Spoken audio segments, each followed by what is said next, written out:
Bonjour à tous et bienvenue pour la matinale de CMC Market. Nous sommes aujourd'hui le vendredi 13 novembre. Je suis Nicolas Chéron, analyste pour la société CMC Market. Et aujourd'hui, nous allons parler de la Chine, des métaux, des taux d'intérêt. Nous allons aussi parler des PIB européens, de l'euro toujours sous pression, des derniers résultats d'entreprise. Bienvenue donc pour cette émission qui a lieu tous les matins à 10 heures. Et puis pour ceux qui n'ont pas la chance de pouvoir la suivre en direct et de poser des questions, je rappelle que j'enregistre cette vidéo et que je la poste sur YouTube par la suite. Je la poste également sur le site de CMC Market dans la rubrique Analyse. Sans plus attendre, on va commencer.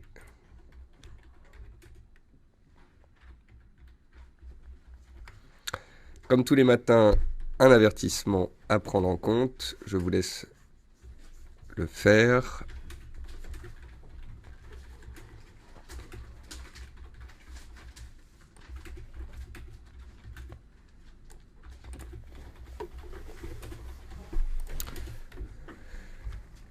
Alors, au sommaire de cette émission, comme d'habitude, nous allons parler des dernières news, des résultats d'entreprise, des décalages sur les marchés qui ont eu lieu ces dernières 24 heures, des annonces des banquiers centraux. Hier, nous avions tout de même 5 membres de la Fed qui faisaient tour à tour des apparitions et des annonces. Nous avons Mario Draghi qui, une nouvelle fois, a réitéré la politique économique accommodante de la Banque centrale européenne.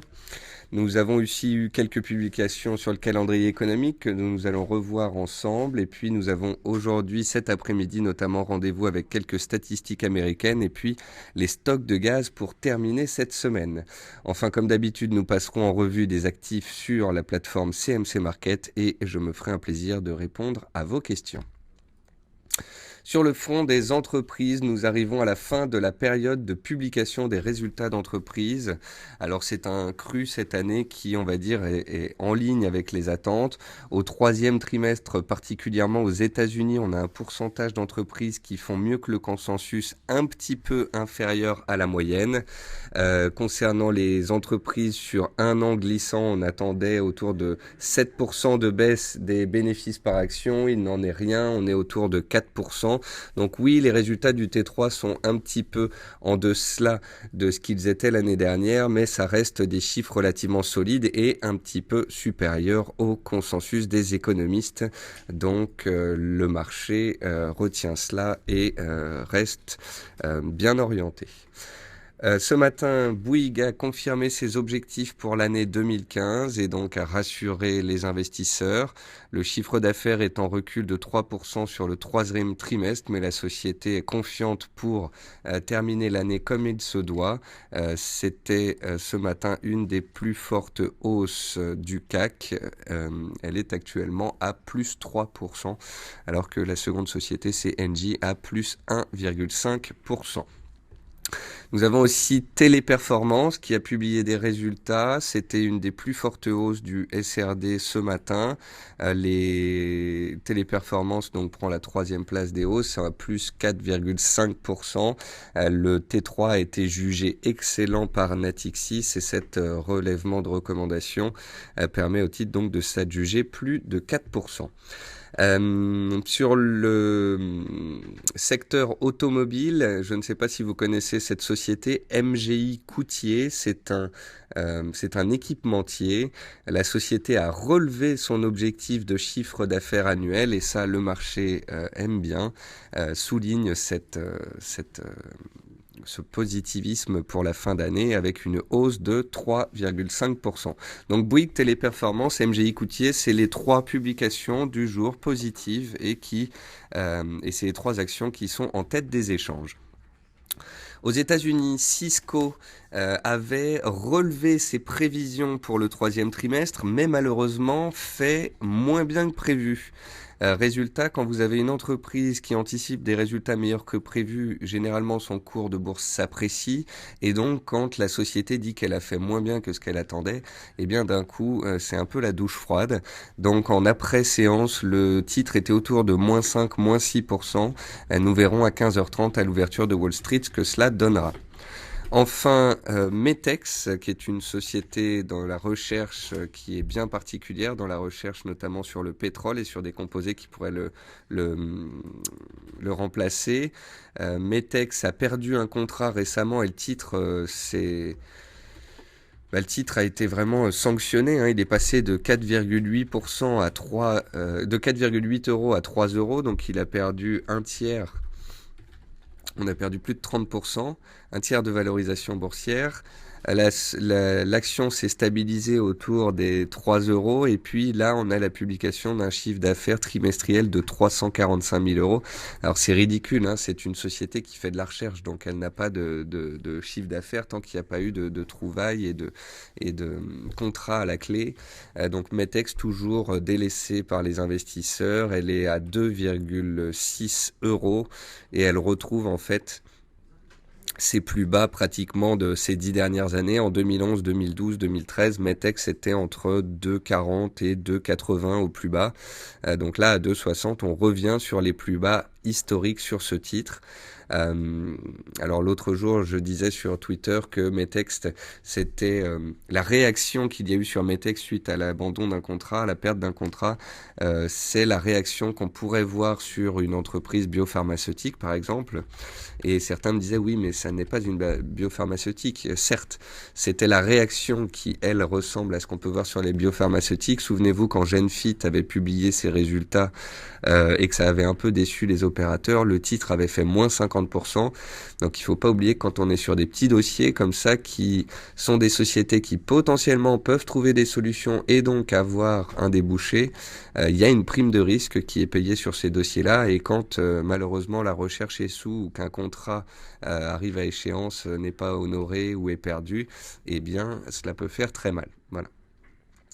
Les nouvelles à l'international, alors principalement en Europe ce matin, on a eu la publication du PIB français pour le troisième trimestre à 0,3% de hausse. Pareil pour le PIB allemand.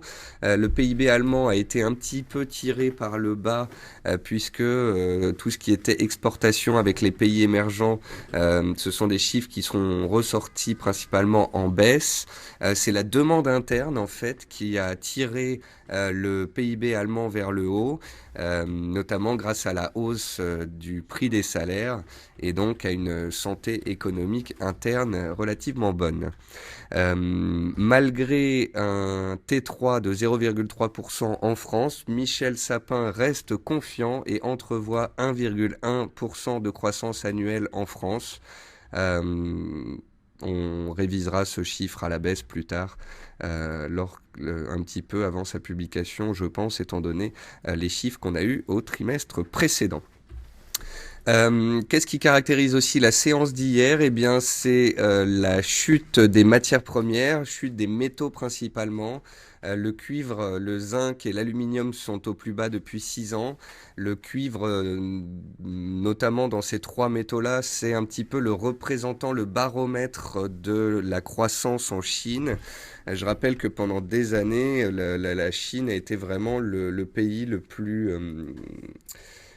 consommateur de cuivre au monde. Et en fait, on disait que le cuivre était un baromètre de l'économie mondiale, puisque baromètre de l'économie chinoise, et que l'économie chinoise représentait pas loin de 30% de la croissance mondiale.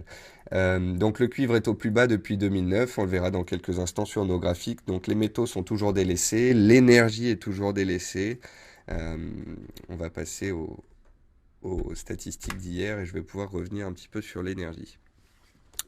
Les statistiques d'hier, donc on a eu, je le rappelle, des chiffres d'emploi de l'Australie absolument excellents. L'Australie attendait 15 000 créations d'emplois hier matin et il y a 58 000 créations d'emplois qui ont été réalisées. Et le taux de chômage d'Australie était attendu stable à 6,2, il est sorti à 5,9%. Donc une amélioration de 0,3 points par rapport au consensus, c'est absolument énorme. Même si je vous l'ai dit hier, je le répète aujourd'hui, parce que c'est ce qui fait que la paire AUD-NZD continue de grimper. Sinon, hier, on a eu des discours des membres de la Fed et on a eu certains membres qui ont été un peu moins agressifs qu'auparavant.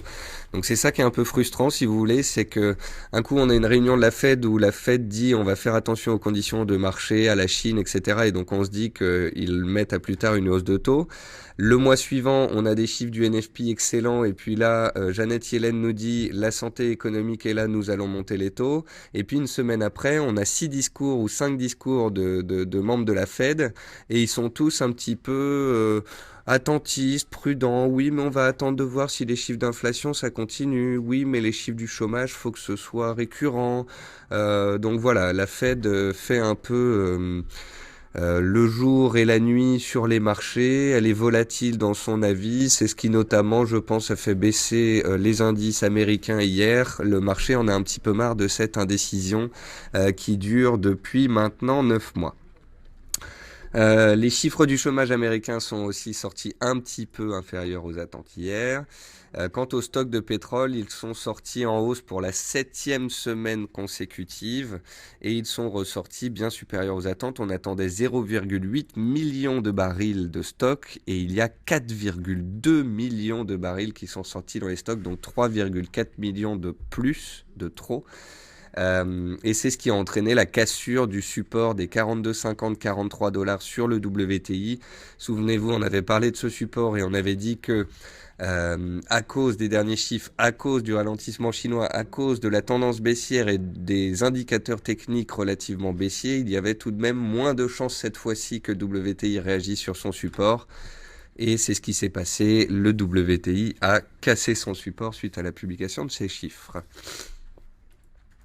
Ce jour, à 11 heures, on aura donc la publication du Q3, donc du T3, c'est les chiffres, le chiffre de croissance trimestrielle de la zone euro. On a déjà eu la France et l'Allemagne, donc on a 60% du chiffre déjà qui a été donné. Je pense que les opérateurs vont maintenant se focaliser sur les chiffres américains de cet après-midi. À 14h30, on aura les ventes au détail américaines et les indices de prix à la production. À 16h, l'indice de confiance du Michigan. Et puis, comme je vous le disais au début de cette émission, à 16h30, on finira les publications de la semaine par les stocks de gaz. Je rappelle qu'avec le jour férié mercredi, on a décalé les stocks. Les stocks de pétrole ont donc été publiés hier jeudi et les stocks de gaz sont publiés aujourd'hui vendredi, avec donc un jour de décalage par rapport à d'habitude. Voilà, c'est la fin de cette partie statistique entreprise internationale.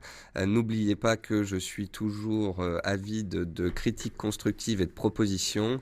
J'essaye ainsi de passer un petit peu le panorama économique, entreprise, gouvernement au peigne fin pour pouvoir vous mettre au fait de l'actualité, de pouvoir la décrypter.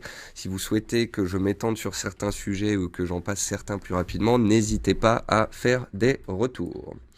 On va maintenant passer donc sur la plateforme CMC Market. On va regarder ensemble actions, indices, forex, matières premières. On va commencer par les actions. Donc, dans le top des actions, on retrouve Téléperformance, dont le T3 a été salué par Natixis. Donc Téléperformance, ça c'est un graphique hebdomadaire que je vous montre. Depuis 2012, elle est dans un cycle haussier. Ça fait 4 ans que le titre monte tout droit. On s'était mis dans un range pendant plusieurs mois. Cet été, on s'est fait une petite frayeur sous le bas du range. Et puis, avec les bons résultats, on en sort par le haut. Bouygues. Alors Bouygues, c'est un petit peu un gruyère, mais vous voyez que le titre, pendant plusieurs semaines, là, évolué entre 31 et 35,50. 35,50, c'est une résistance qu'on essaye de dépasser avec la publication des résultats. Alors, ce qu'il y a, c'est qu'on vient de gaper la résistance. Donc, il y a un trou de cotation entre la clôture d'hier et l'ouverture de ce matin. Souvent, un gap est comblé, mais quand il ne l'est pas, ça montre la puissance de la hausse. Donc, en début de semaine prochaine, on verra si les cours viennent combler le gap ou non, et cela nous donnera une idée sur la force du mouvement haussier actuel de Bouygues. Archimedia, qui était retombé un petit peu après cette envolée de 25% suite à la publication de ses résultats, réagit un petit peu ce matin. Les parapétrolières qui ont baissé hier avec la chute du pétrole font des petits rebonds, mais c'est des rebonds techniques aujourd'hui. Il y en a une seule qui est sur ses plus bas annuels et qui tente de réaliser un double bottom, c'est CGG Veritas, donc on la surveillera. Crédit Agricole reprend un petit peu de couleur avec la publication la semaine dernière qui lui avait fait perdre 10%. Valorec, toujours dans les parapétrolières, tente de réagir. Alors c'est amusant avec Valorec parce que elle était dans un biseau, elle en est sortie par le haut, elle est revenue casser un petit peu sa zone de soutien avec la publication des résultats. Mais quand on, comment dire, quand on étend la ligne de la borne basse du triangle dans lequel le cours était enfermé précédemment, eh bien on se rend compte que les cours viennent la travailler depuis 4 jours. Donc c'est assez amusant, on verra si ça tient le choc et si ça tente de relancer à la hausse. Renault donc est revenu sur la zone des 90 euros. Je vous avais expliqué donc que Renault avait quand même pris 55% en ligne droite en 5 semaines. C'est pratiquement autant que le jus d'orange. Donc voilà, Renault a besoin un petit peu de consolider après ce mouvement aussi historique. On a Forestia qui est aussi dans les hausses. En fait, on a l'industrie automobile et puis on a un rebond technique de l'énergie. On a Parrot aussi dont on avait parlé hier. Alors est-ce qu'elle a tenu son support? Oui, mais elle n'a pas cassé sa MM 20 jours. Il faudra dépasser cette résistance dynamique pour aller plus haut. C'est relativement calme aujourd'hui le marché action. Selectis, donc, qui a échoué sous ses plus hauts annuels et historiques à 40,50, 41 euros, continue de consolider. Il y a un gros support psychologique et technique à 50 euros qui correspond aux moyennes mobiles, plus niveau horizontal, plus seuil psychologique, plus ancienne borne haute du canal dans lequel les cours étaient enfermés. Donc il serait intéressant de voir si on revenait à 30 euros, de constater la façon dont les cours réagiraient. Ça peut être intéressant.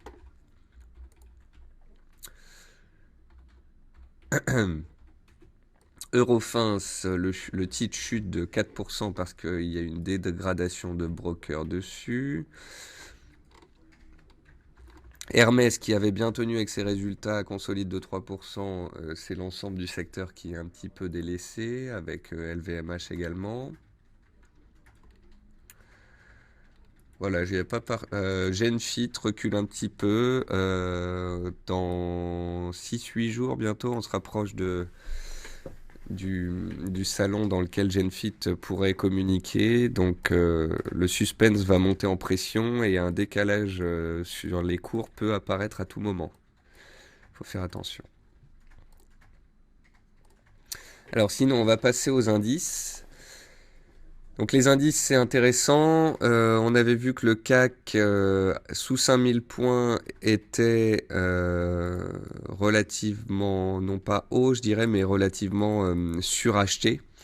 On a vu hier donc les États-Unis. Alors je vous remonte les graphiques, hein. Donc on avait vu que le Dow Jones était soutenu par une oblique haussière qui l'avait cassé en début de semaine et donc que potentiellement il pouvait consolider. C'est ce qu'il est en train de faire.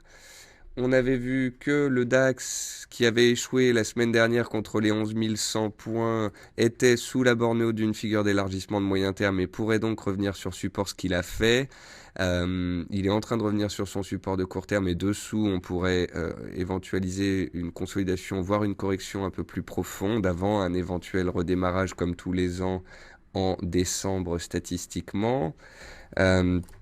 Le 440, lui, pareil, est revenu à proximité des 4800. Souvenez-vous, je vous parle des 4800 depuis plus d'une semaine parce que les 4800, c'est une zone de gap qui a été laissée ouverte à proximité de la MM 100 jours, donc on n'y est pas encore. On a eu un petit rebond technique ce matin et on n'est plus très loin des 4800, donc il y a une forte probabilité qu'on vienne combler ce gap qui attire les cours. Voilà, je pense que on en avait parlé. On avait parlé du SP500 sous résistance, du Dow Jones qui cassait une oblique haussière, du DAX qui passait pas sa figure d'élargissement, du CAC qui était dans un range sous résistance, de l'Eurostoxx qui était dans un range sous résistance. Les résistances ont bloqué, les cours reviennent sur support. Sur certains indices, on a cassé les supports, sur d'autres, on est en train de les travailler. On est vendredi, donc à moins de très bons chiffres américains. à moins de très bons chiffres américains, on devrait rester dans les eaux actuelles et début de semaine prochaine, la consolidation qui est actuellement en place pourrait potentiellement continuer un petit peu. Je vous rappelle donc que les indices sont montés pendant 3 semaines, un mois en ligne droite, que sur certains comme le CAC 40, on a pris pratiquement 20% à la hausse, ce qui est énorme. Donc perdre 3, 4, 5%, consolider, revenir sur des supports avant de repartir éventuellement à la hausse, c'est tout à fait du domaine de l'envisageable. C'est un petit peu comme un coureur de marathon. Un coureur, il a besoin par moment de respirer. Eh bien, les marchés, c'est pareil.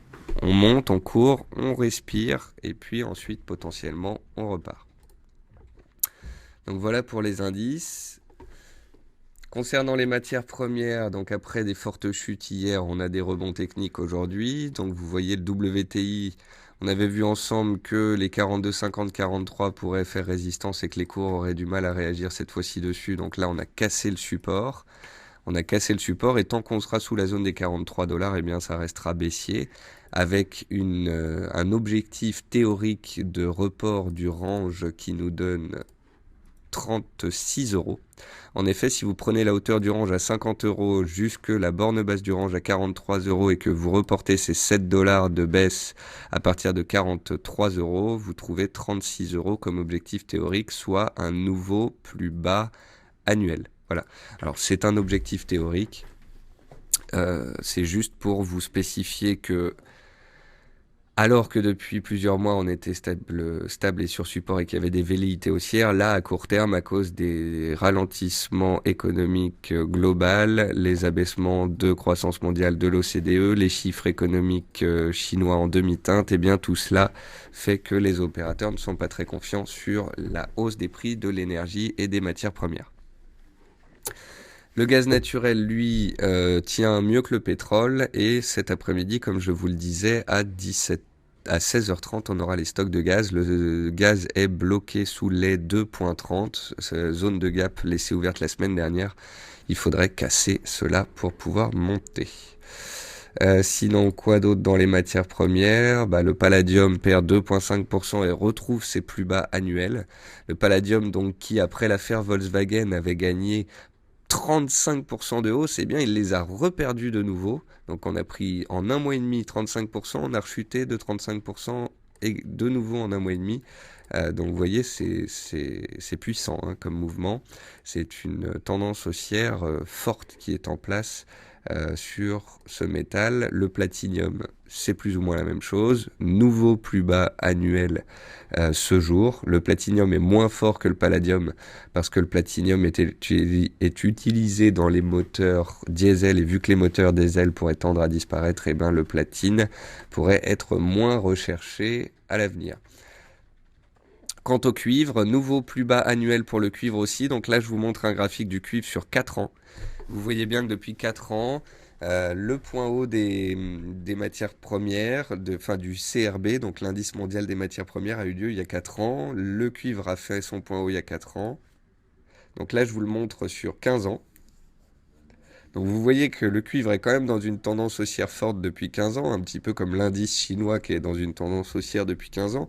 Néanmoins, les cours ont été divisés par 2 en 4 ans. Voilà. Alors, il faut savoir prendre du recul pour se rendre compte que oui, le cuivre est baissier depuis 4 ans, mais il est haussier depuis 15 ans. Voilà. Souvent, on dit que la Chine ralentit, que la Chine va mal, que les indices chinois chutent. Oui, en attendant, même lorsqu'ils avaient perdu 40% depuis les plus hauts de l'année, les indices chinois prenaient toujours 25% depuis le début de l'année. Vous voyez, il faut savoir remettre les choses dans leur contexte. Et donc là, le cuivre, il est à 216, à 200, on a un gros support mensuel. De toute façon, pour le moment, la tendance long terme reste haussière. Et ce mouvement de consolidation, je dirais, depuis 4 ans, est à la hauteur de la hausse précédente qui avait été fulgurante. Voilà. On était passé de 130 à 450 sur les cours du cuivre, c'est-à-dire que les cours avaient triplé en 2 ans. Ce qui était un petit peu historique et excessif, si je puis dire. Voilà. Donc les métaux baissent, l'énergie baisse, les émergents reculent. Et je pense que pour que les métaux puissent se reprendre, pour que l'énergie puisse se reprendre, faudrait d'une part qu'on ait des chiffres qui se stabilise, c'est-à-dire que l'OCDE et autres FMI arrêtent d'abaisser leurs prévisions de croissance et qu'à un moment on arrive à stabiliser, à arrêter l'hémorragie. Et puis, autre facteur, il faudrait que la Chine nous montre des signes, non plus de ralentissement, mais pareil, de stabilisation, voire de reprise sur certains indicateurs économiques. Si tel devait être le cas, alors on pourrait avoir une stabilisation, un point bas de moyen terme qui se créerait sur les matières premières et notamment l'énergie et les métaux.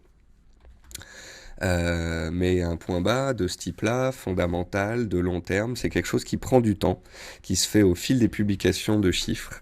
Et avant de faire un point bas, il faut l'atteindre. Et pour le moment, les chiffres continuent de baisser sans qu'on ne puisse constater la création d'un point bas ni d'une reprise. Donc il ne faut pas aller ou éviter d'aller contre ces tendances fondamentales de moyen long terme qui sont très puissantes et qui pour l'instant n'ont pas changé. On le verra sur les graphiques le jour où ça changera, vous inquiétez pas. Donc voilà pour les matières premières, on a vu action indice. On va terminer cette émission avec les devises. Alors Daniel me dit comment faire une fenêtre avec ces valeurs en cliquant dessus pour obtenir le graphique comme vous, merci. Alors vous avez en fait en haut de la plateforme des boutons comme liste de produits, liste de favoris et ça c'est le moyen de pouvoir vous créer des listes et une fois que vous avez une fenêtre ouverte avec des listes, vous pouvez créer plusieurs listes, changer les couleurs, changer les titres et changer ce qu'il y a dedans. Si vous avez la moindre question concernant la plateforme et son utilisation, vous avez des personnes qui sont à même de vous répondre. Je vous mets dans le chat l'email et le téléphone.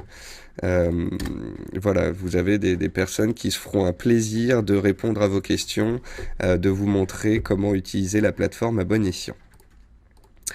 Alors, sur les devises, pour terminer, on a le rouble qui baisse. La plus forte hausse, c'est USD rouble, euro rouble. Donc on a un rouble qui perd 1% aujourd'hui. Le rouble, je le rappelle, est très corrélé au pétrole. Donc quand on a du pétrole qui casse des supports et qui commence à reprendre sa tendance baissière, bien on a un rouble qui reprend sa tendance baissière et on a donc un USD rouble qui monte. Euh, Rappelez-vous, donc fin 2014, crise russe, les prix du pétrole chutent, la monnaie russe d'un coup est fortement attaquée par les spéculateurs et est divisée par deux. Puis les cours se détendent avec un rebond du pétrole. Le pétrole retombe et voilà, c'est vraiment il y a une forte corrélation inverse entre le rouble et d'ailleurs je vais vous montrer ça tout de suite. On va superposer les cours du WTI avec les cours de la paire USD rouble, comme ça vous allez voir à quel point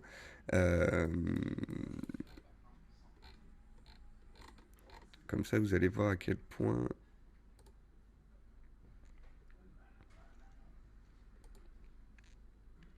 alors attendez. Qu'ai-je donc fait? J'ai grisé ma fenêtre. Alors, je reviens sur les devises. Donc, sur les devises, donc le rouble, je vous le rappelle, baisse puisque le pétrole baisse et qu'il y a une forte corrélation. Alors, j'ai dû changer la couleur de mon graphique sans faire exprès. Je le modifierai après. Je voulais vous montrer l'AUD-NZD. Donc l'AUD-NZD, on en a parlé hier. Souvenez-vous, pour que vous compreniez bien, l'AUD-NZD était une paire qui était dans un range. Ensuite, la paire s'est mise dans un canal baissier. Et en fait, ce qui s'est passé la semaine dernière, c'est que, enfin, il y a à peu près 15 jours, il y a eu des publications de chiffres australiens qui étaient supérieurs aux attentes et ça a donné un coup de fouet au dollar australien. Hier, je vous ai dit qu'il y avait eu des très bons chiffres du chômage en Australie. Et donc, c'est ça qui donne de nouveau des couleurs au dollar australien par rapport au dollar néo-zélandais. Et là, on est en train d'attaquer une zone de résistance, 1,09, 1,0920. Si on arrive vraiment à casser cette zone-là, eh bien, on réintégrerait le range 1,09, 1,14. Et donc, on aurait la possibilité de voir le dollar australien continuer de monter.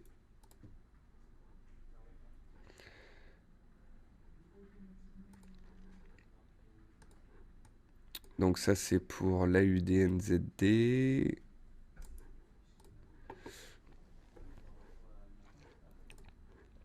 Le dollar yen, il est toujours haussier. On avait vu ensemble une oblique qui bloquait les cours vers 123,50. Donc on est toujours dessus. Je vous rappelle que donc l'USD yen est corrélé aux indices. Donc vous voyez bien l'USD yen depuis 4 séances qui consolide à plat. Et ça correspond à une baisse des indices qui consolident. Quoi d'autre? La livre. La livre reprend du poil de la bête. Donc la livre, je vous rappelle que suite à l'impact des cours à proximité des 1,50 sur une oblique de soutien, on a eu une belle réaction haussière. Donc là, on est à 1,5220. On a repris 200 points sur cette oblique. Alors parfois, il est bon de reprendre un graphique vierge. Et vous voyez, on peut... Alors, je vais plutôt prendre ceci.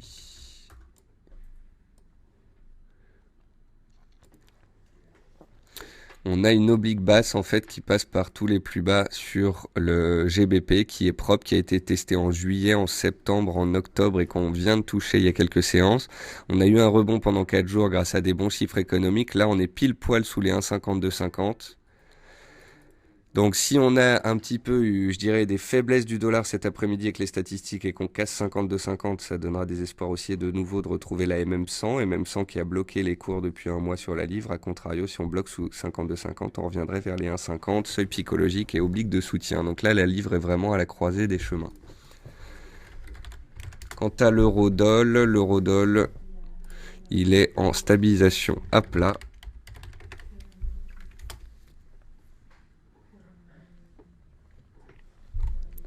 Il a rebondi hier. Excusez-moi. Donc les chiffres américains inférieurs aux attentes hier, des pressions sur le dollar ont fait que l'euro a repris un peu de terrain contre le dollar. Néanmoins, la tendance a vite repris ses droits. Donc là, typiquement, on est dans un range de court terme à l'intérieur d'une tendance haussière. Si les chiffres américains de cet après-midi sont mauvais, on peut venir retravailler la borne du range, voire même retravailler la zone des 1,09 et de MM20 jours. Mais en tous les cas, on voit bien qu'il y a toujours une tendance baissière, des velléités baissières, des vendeurs de résistance. Et pour l'instant, les rebonds sont vendus. D'ailleurs, vous noterez la ligne de résistance ici à 1,0820. En fait, on n'a fait que rebondir de 1,07 à 1,0820 sous résistance et puis les vendeurs se sont montrés directement. Voilà. Notamment parce que hier, on avait Mario Draghi qui a réitéré sa politique monétaire accommodante, mais qui a cette fois mis en avant des craintes de la BCE sur les projections d'inflation. Et Draghi a dit qu'il était inquiet pour l'inflation. Voilà. Alors, c'est peut-être un pas en avant, c'est peut-être un pas en avant pour que les banquiers centraux internationaux, mondiaux, se rendent compte que faire du quantitative easing à outrance ne crée pas d'inflation. Peut-être qu'enfin ils vont comprendre. Nous verrons cela.